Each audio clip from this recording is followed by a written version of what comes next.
I feel in my life, I've had a lot of narcissism around me, a lot of destructive people that just wanted to drag me down, and they're not helping me grow as a person. They're not helping my mental health recovery. In fact, they're making it worse. And some of them, they do it on purpose. There was a point where I had to create some clear boundaries. I had to put up the walls of my fort to make sure these people couldn't get anywhere near me. And that day was a really difficult day. It was the day I tried to kill myself. So the people that were around me that were doing this to me was actually my adopted mother, and it was actually my second ex-girlfriend. And it was all a game to them. It was, how can they hurt me? How can they bring me down?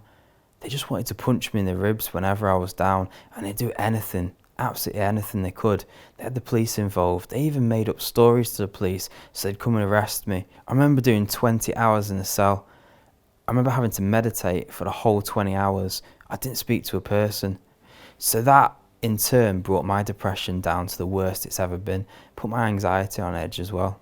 Do you ever feel like people around you are bringing you down? They really don't want the best from you, that they've all got ulterior motives. You feel that paranoia creeping in.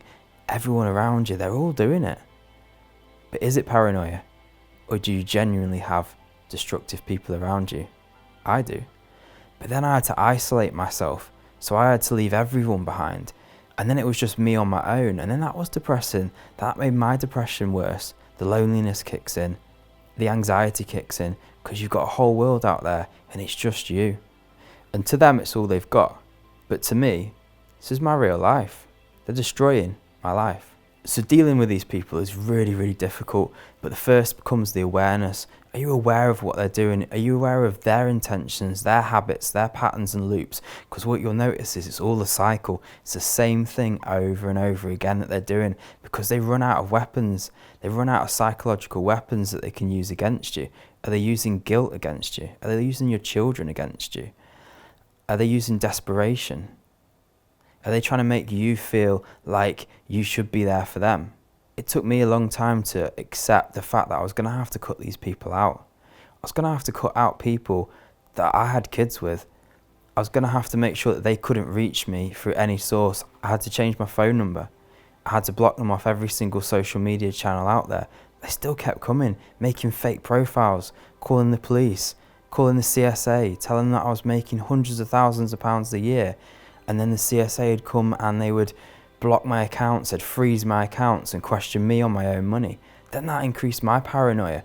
I couldn't even go anywhere because every time I would go out to eat, I was paranoid that I was going to have no money left in my account to pay for that meal. So there was a point it was incredibly hard for me. It was a point of acceptance. It was a point of accepting that I wasn't the problem. It was them that was the problem, and I had to cut them out. There was going to be no other options. If we didn't cut them out, we're going to have extremely strict boundaries where I could control every single one of those. Now, in my instance, I remember one of my exes actually got restraining orders against me, but actually that protected me against her. So it ended up flipping around the other way. So sometimes there is a way out of it that does benefit us, but just remember, they are the problem. So it was that point in time when I realized that I was always going to be the bad guy. I was never going to be good enough for them. I was never going to please them. They were never ever going to be happy and never will ever be happy. But that's their problem. That's not my problem. Having been strong enough to cut them out, it means they now can't draw me back in, which then protects me and my mental health. And at the end of the day, we've got to love ourselves. That's the most important thing.